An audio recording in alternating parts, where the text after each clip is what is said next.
नमस्कार दोस्तों, मैं अजीत रंजन अधिवक्ता और विधिक सलाहकार अपने YouTube चैनल पर एक बार फिर से आपका हार्दिक अभिनंदन और स्वागत करता हूं। दोस्तों, किसी ने कहा है कि हो गई है पीर पर्वत सी पिघलनी चाहिए, हो गई है पीर पर्वत सी पिघलनी चाहिए, इस हिमालय से कोई गंगा निकलनी चाहिए। सिर्फ हंगामा खड़ा करना मेरा मकसद नहीं, मेरी कोशिश है सूरत बदलनी चाहिए। मेरे दिल में नहीं तो तेरे दिल में सही, हो कहीं भी आग लेकिन आग जलनी चाहिए, आग जलनी चाहिए। जी हाँ दोस्तों, मैं ऐसा इसलिए कह रहा हूँ कि बिहार की ग्राम कचहरियों में कार्यरत न्याय मित्र व ग्राम कचहरी सचिव हमें फ़ोन के माध्यम से पूछते हैं कि सर, अतिरिक्त प्रभार का प्रतिनियुक्ति भत्ता कब मिलेगा। जी हाँ दोस्तों, तो आज वीडियो के माध्यम से मैं इसी पर डिस्कशन करने वाला हूँ कि अतिरिक्त प्रभार कब मिलता है और अतिरिक्त प्रभार देने का पावर किनके पास है, और यदि हमको अतिरिक्त प्रभार दिया गया है तो हमें अतिरिक्त प्रभार का प्रतिनियुक्ति भत्ता कितना मिलेगा। दोस्तों, जैसा कि हम सभी जानते हैं कि न्याय मित्रों व ग्राम कचहरी सचिवों के लिए अलग अलग नियुक्ति नियमावली बनाया गया है, इसलिए अतिरिक्त प्रभार का प्रतिनियुक्ति भत्ता भी अलग अलग व्यवस्था किए गए हैं। तो आइए इसे विस्तार पूर्वक जानते हैं। तो सबसे पहले न्याय मित्र की बात करते हैं। आपके प्रखंड विकास पदाधिकारी को किसी भी न्याय मित्र व ग्राम कचहरी सचिव को अतिरिक्त प्रभार देने का पावर है।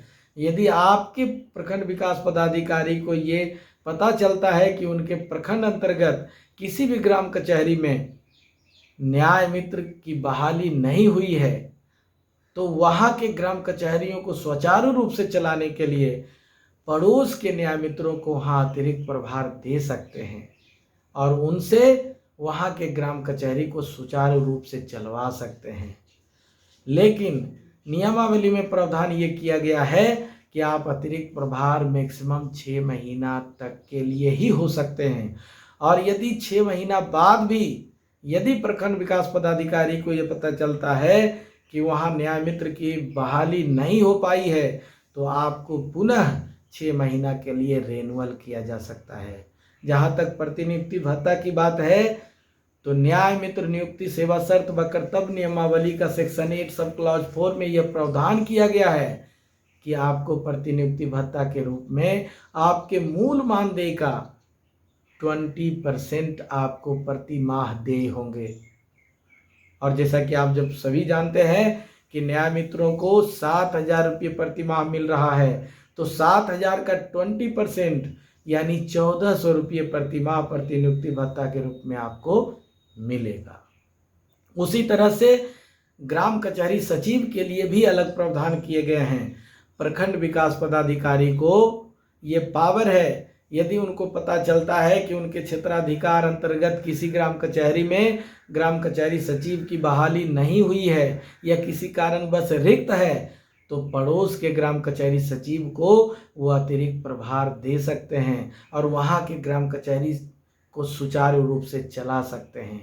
जहाँ तक मैंने न्याय मित्रों के बारे में बताया, ठीक वही प्रावधान यहाँ भी है कि आप मैक्सिमम 6 महीने तक ही अतिरिक्त प्रभार में रह सकते हैं।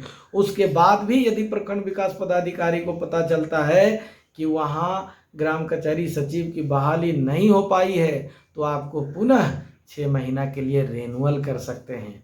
जहाँ तक प्रतिनियुक्ति भत्ता की बात है, तो ग्राम कचहरी सचिव नियुक्ति सेवा शर्त व कर्तव्य नियमावली का सेक्शन 8 सब क्लॉज 4 में आपके लिए अलग प्रावधान किए गए हैं। आपके लिए प्रावधान ये है कि आपके मूल मानदेय का 30%, न्याय मित्रों को 20% और आपको 30%, यानी आपको 6,000 प्रति माह मिलता है, तो आपको 6,000 का 30% यानी 1,800 रुपया प्रति माह प्रतिनियुक्ति भत्ता के रूप में देय होगा। लेकिन दोस्त, यदि आप न्याय मित्र हैं या ग्राम कचहरी सचिव हैं और आप अतिरिक्त प्रभार के रूप में कार्य कर रहे हैं, तो आपको अपना प्रतिनियुक्ति भत्ता के लिए आपको वहाँ के स्थानीय सरपंच से एक डिमांड लेटर बनवाना होगा, और उस डिमांड लेटर को आप अपने प्रखंड पंचायत राज पदाधिकारी को देंगे, और आपके प्रखंड पंचायत राज पदाधिकारी आपके डिमांड लेटर को जिला पंचायत राज पदाधिकारी को फॉरवर्ड कर देंगे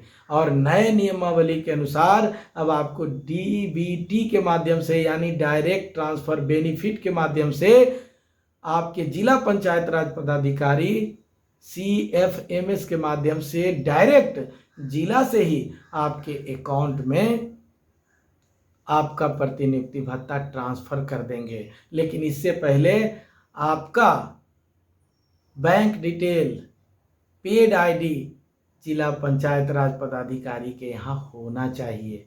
ये प्रक्रिया आपको पहले से अपना लेनी होगी।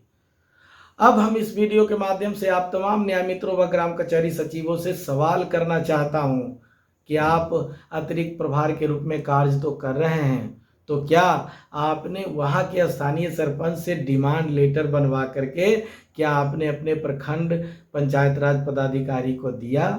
क्या आपके प्रखंड पंचायत राज पदाधिकारी आपके डिमांड को जिला पंचायत राज पदाधिकारी के यहाँ फॉरवर्ड किए?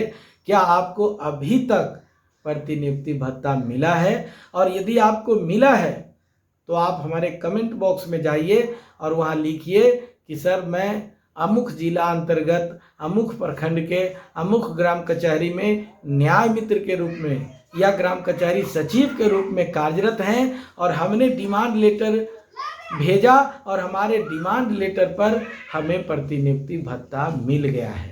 और यदि आपको प्रतिनियुक्ति भत्ता नहीं मिला है तो हमारे कमेंट बॉक्स में जाइए और लिखिए कि सर मैं अमुक जिला अंतर्गत अमुक प्रखंड के अमुक ग्राम कचहरी में न्याय मित्र के रूप में या ग्राम कचहरी सचिव के रूप में कार्यरत हैं।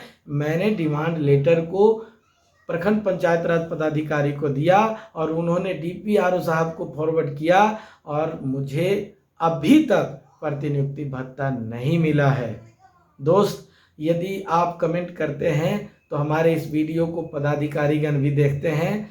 आपके इस शिकायत को बहुत जल्द दूर किया जाएगा, बहुत जल्द प्रतिनियुक्ति भत्ता आपको मिलेगा। तो आज के लिए इतना ही।